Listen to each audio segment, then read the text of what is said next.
myself. Oh no, give me that sound. Oh, I gotta go like Cobain. 8 years to the grave, gone insane. My blood got propane. How you gon' go and throw my name with shame? Already cross-faded, making it to the disco. I hate it, and you know how this goes. You framed it, picture painted in my room. This that real life shit. None of Zoom got the scene in it. Make sure you subscribe to What's up, y'all? That shows the most, does the most.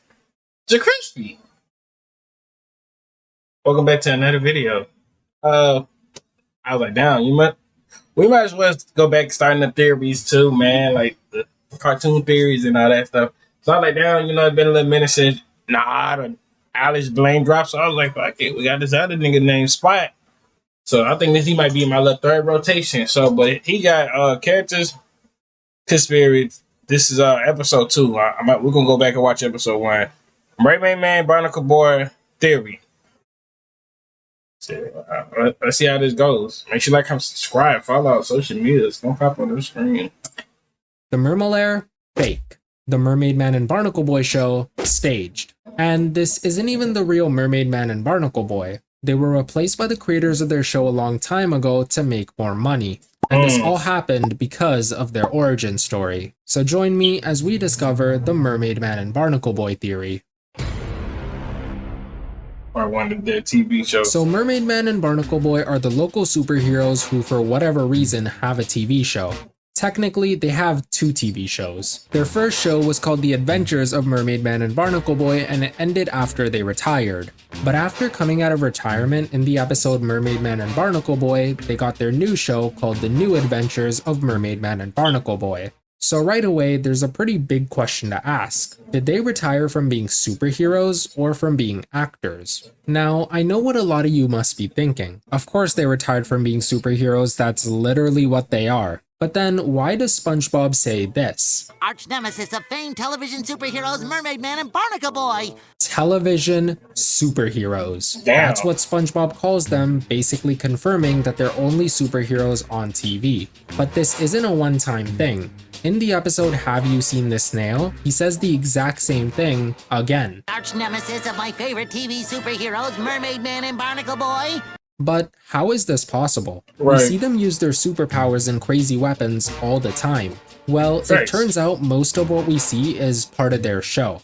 Let me explain. So, in the episode Mermaid Man and Barnacle Boy 3, SpongeBob and Patrick have to take care of their lair. Inside the Merma lair, we see their weapons and all their technology. And also this frozen man ray. Ew. Remember this because it's gonna come up later. But there's something in this episode that's different. Something we haven't seen before. At the start of the episode, we see this intro.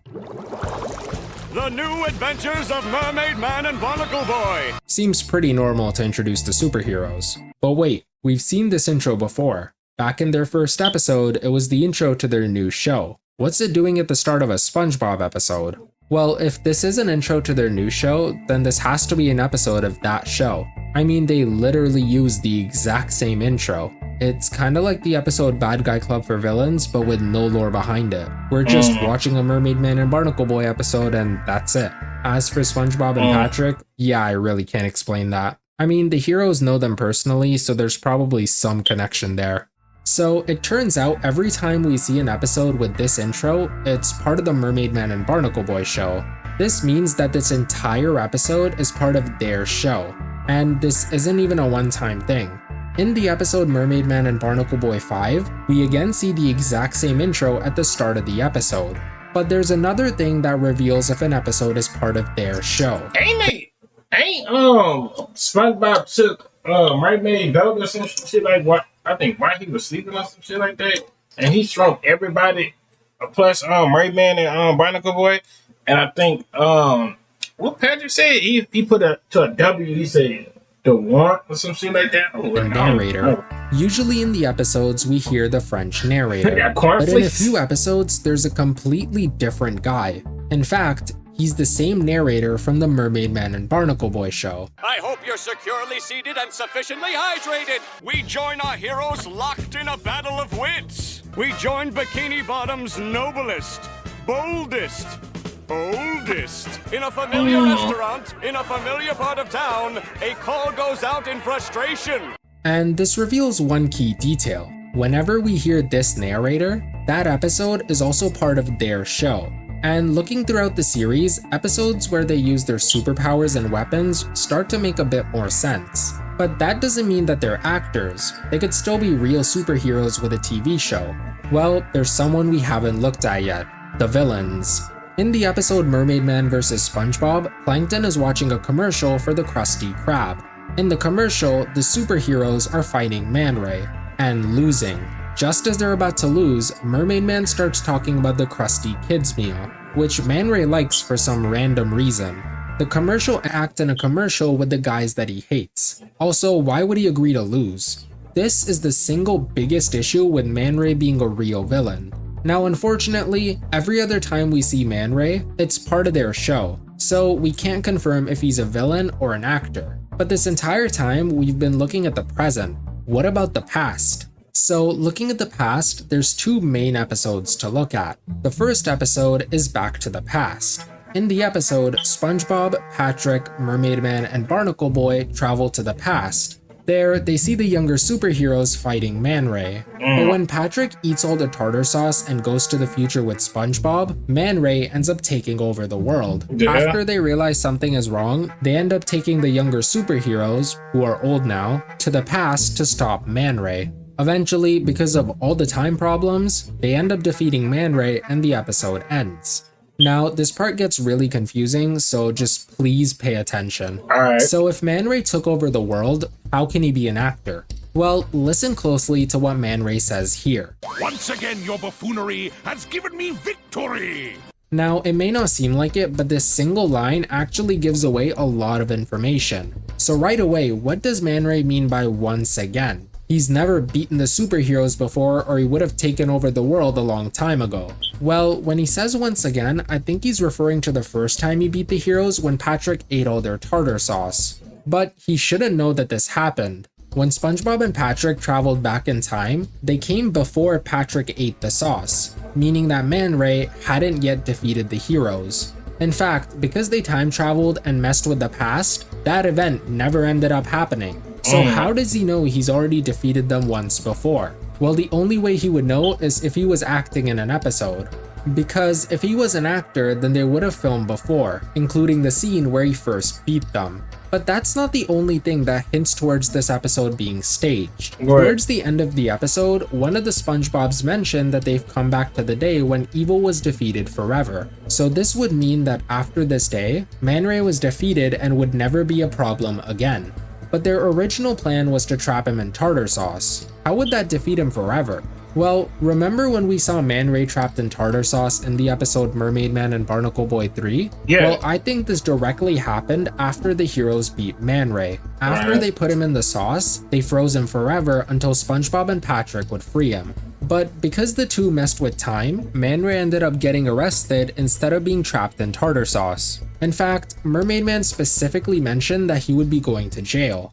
You'll have plenty of time for thinking in the stony lonesome. So because this happened in the past, they should The stony lonesome. What the fuck that mean? have found Man Ray in a jail cell instead of in the tartar sauce, which they didn't. It appears to be some sort of prison chamber made out of frozen tartar sauce. So at this point, we've gotten some pretty decent proof of the show being staged, but the episode Bad Guy Club for Villains pretty much confirms that their shows are all acted out. In the episode, SpongeBob and Patrick watch a lost episode of the Mermaid Man and Barnacle Boy show. At the end of the episode, we see the end credits, including the writers. What's interesting is that SpongeBob calls them end credits, suggesting that he knows that the show is staged. So at this point, it's pretty obvious that their show is not based on their real lives. And because it's staged, a lot of their activities around town start to make a bit more sense. Like, for example, in the episode Captain Pipsqueak, the evil gang tried to steal the Krabby Patty's secret formula. What's interesting is that this Every Villain is Lemons alliance was first made in the episode Mermaid Man and Barnacle Boy 5, which is also a staged episode. This would mean that the episode Captain Pipsqueak is part of their show, because the alliance was made in their TV show and it wouldn't make sense for it to exist in real life. Also, the narrator showed up by the end of the episode, so it's 100% staged. And this is a pretty common occurrence in episodes like Shuffleboarding, Delivery of Doom, The Dirty Bubble Returns, and The Dirty Bubble Bass. The villains do something evil, but it's all part of an episode of the Mermaid Man and Barnacle Boy show, so it's all staged. We even see daily residents watch the show in episodes like Patrick Man, Captain Pipsqueak, and Ditchin', showing that the show is made locally and actually aired on TV. Now, while all the episodes make sense, there's just one that doesn't add up. One where the villain is truly evil and it's not part of their show. I'm talking about the episode Super Evil Aquatic Villain Team Up is Go. In the episode, Man Ray works a normal job but can be hired as a villain. Plankton hires him to steal the secret formula. While he doesn't hurt anyone, his intent was there and he only stopped because he likes Krabby Patties. So what's the deal? Is Man Ray somehow a real villain after all? Well, there's one moment in this episode that still backs that they're all actors. After Man Ray and Plankton hold Krabs and Squidward hostage, SpongeBob has to get Mermaid Man and Barnacle Boy to help. He goes to the retirement home to ask to see the heroes. But after explaining everything to the workers, they throw him out, calling him crazy. Sorry, kid, this is a retirement community, not an insane asylum. If the heroes were real heroes and Man Ray was a real threat, then they would have let SpongeBob go through. But because none of that is true, they think he's crazy. Are you tired of clogging your pores and looking like a total freak in the process? Me? Then try Better So now we know that the show is so basically, as we speaking, whole thing is really like stage, and all of this is not making sense. So they actors, but they can breathe underwater and all that stuff. And so like, how do they get paid though? And if this was a show before, would that just be included and you just add the SpongeBob and Patrick to it in a homo bikini bottom like a special or some stuff like that? I don't know. That's how I'm putting it. Like, I'm putting and the villains are all actors. But what about Mermaid Man and Barnacle Boy? Are they real superheroes or just actors with no superpowers? Actors or superpowers? So it might be a dumb question to ask, but do Mermaid Man and Barnacle Boy actually have superpowers? Most of their appearances come in their own episodes, so it would be pretty easy for them to fake it. Well, in the episode Mermaid Man Begins, we learn about their crazy origin story and how they got their powers. Basically, they went through a bunch of totally believable radioactive stuff that led them to becoming superheroes. But that's not their only origin story. They actually have two of them. So there's all the stuff that happened in the episode Mermaid Man Begins. But then there's a second story that's a bit more subtle. In the episode Ditchin', the show made a comic book about the hero's origin story. Through the pictures, the book tells that the two were brothers from another planet who escaped to the Earth. Basically, the comic implies that they came into the ocean when they were kids, not adults. But this isn't the only time this story's been told. In the episode Mermaid Man and Barnacle Boy 2, Mermaid Man showed an image of Barnacle Boy when he was a baby. He's in the ocean, meaning this also backs them coming into the ocean as kids. In fact, in the Patrick Star Show episode Super Sitters, the two go back in time to see Mermaid Man and Barnacle Boy when they were babies. When they go back, Mermaid Man, Barnacle Boy, and the rest of the superheroes and supervillains are in Super Child Daycare, which is in the ocean. So then, what's the real story? Ain't they had a story Barnacle Boy was cleaning barnacles off the ship? Yeah, I know it, Chip. I saw the episode before.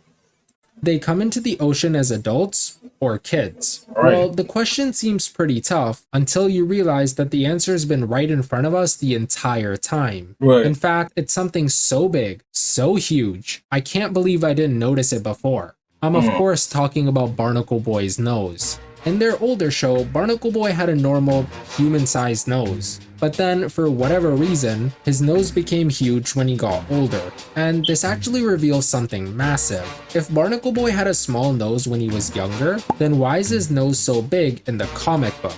Why is it so big in this picture? It doesn't add up with what actually happened. And that's because the story of them coming into the ocean as kids is completely false. It doesn't follow what really happened, and so they probably entirely made it up. But here's a question. How did Barnacle Boy's nose become so big? He's human after all, and our noses don't grow to that size. Well, I thought it happened because of Mermaid Man's belt in the episode Mermaid Man and Barnacle Boy 4. I see it. I told y'all, like, it ain't something like that yet. In the episode, SpongeBob got his hands on Mermaid Man's belt and used it to shrink Squidward. But before that, he'd done a bunch of other stuff to Squidward, including growing his nose. And that's probably how it happened. Mermaid Man probably hit him with the belt at some point and never reversed it.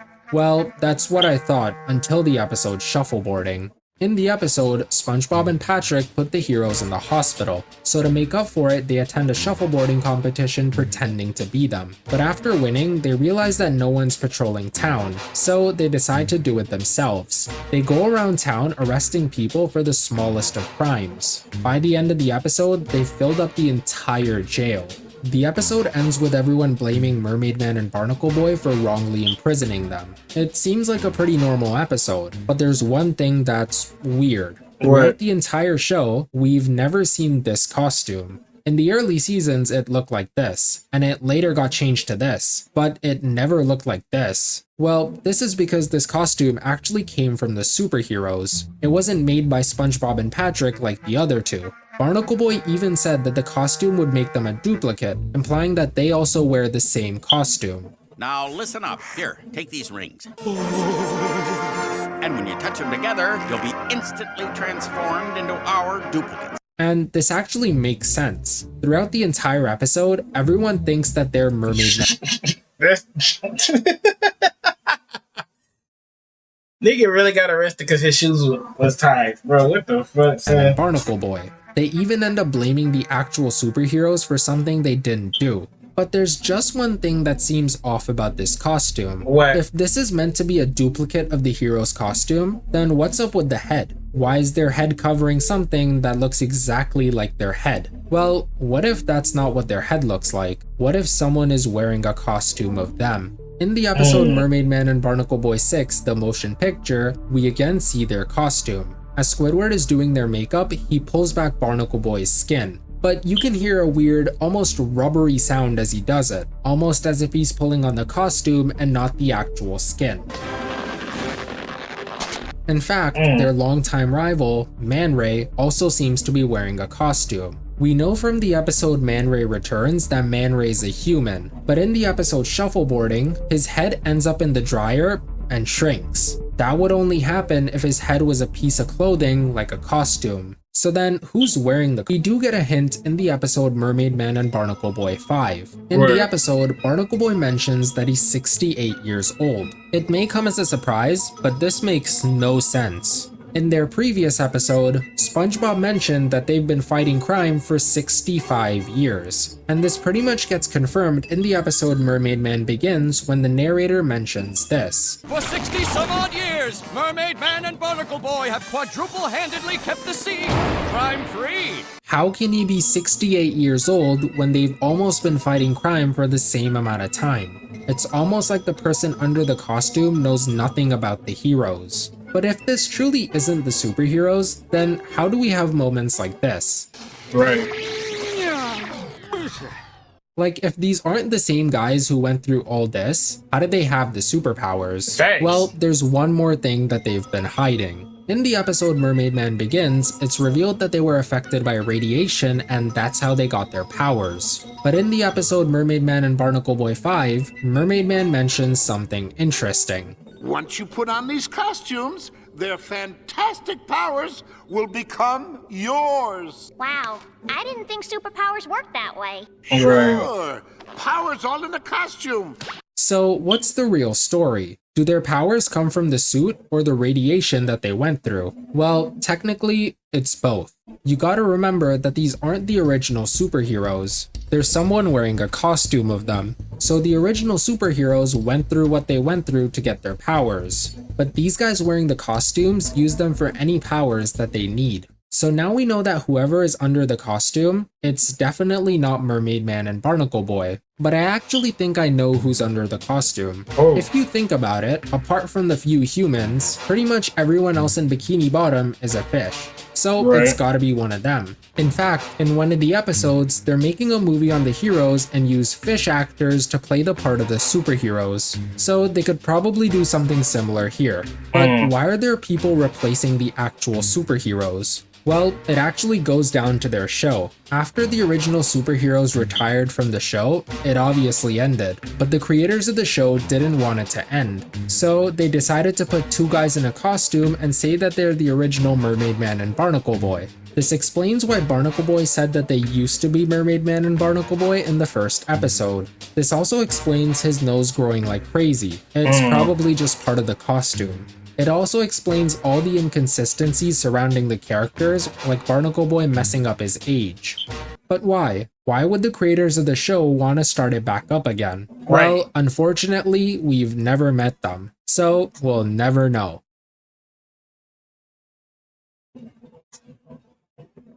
Okay. Okay. So it turns out Nickelodeon actually owns their show, which makes this line make a whole lot more sense. The International Justice League of Super Acquaintances, a subsidiary of Viacom. So why is Nickelodeon actually doing this? Unfortunately, there's no clear evidence in the show to say anything. Well, maybe except all the money that's at stake. So there seems to be a lot of Mermaid Man and Barnacle Boy merch around. A lot of it is from the old show when they were younger, but a suspicious amount also comes from their new show. Like the episode The Card. The entire episode is about SpongeBob wanting a rare card, but the card is from their new show, showing they're using them to profit. But that's not all their merch. Ain't that nigga spent like $20 for that whole pack? It's like spent like a whole other money just to try to get that pack, and the whole time Patrick had it. This nigga was barbecue cooking, like he was cooking it with barbecue as a spatula, bro. This nigga Patrick was fucked up with it, bro. If I was SpongeBob, that would have been the day I had to scope for Patrick. In the episode Toy Store of Doom, SpongeBob has action figures of the superheroes. He also owns all the merch they probably have in the episode Mermaid Man Begins. But do you remember the episode Ditchin'? The entire episode was based around their comic book. And I'm sure you remember that that story in the comic book was a lie. They're not only using the superheroes to make more money, but also lying to maximize their profits. Mermaid Man and Barnacle Boy retired a long time ago. Despite their retirement from acting, Nickelodeon still wanted them to continue the show, but without them, they couldn't. Years later, they planted two fish in older costumes of the duo to pretend to be them. They all did this to make more money. While we don't know what happened to the original superheroes, it's safe to say that they probably left the city. Mermaid Man and Barnacle Boy truly had a great legacy. Okay. Spot? Okay, that's actually a good one for your first video. I'm not gonna hold you. That's actually a good one. If y'all want more of this, man, hey, run the views up, man. Like it, subscribe, and all that, man. Get all these views up, man. Cause I feel like we could do some more content with this nigga Spot. See y'all when I see y'all. Love y'all to the bottom of my heart. And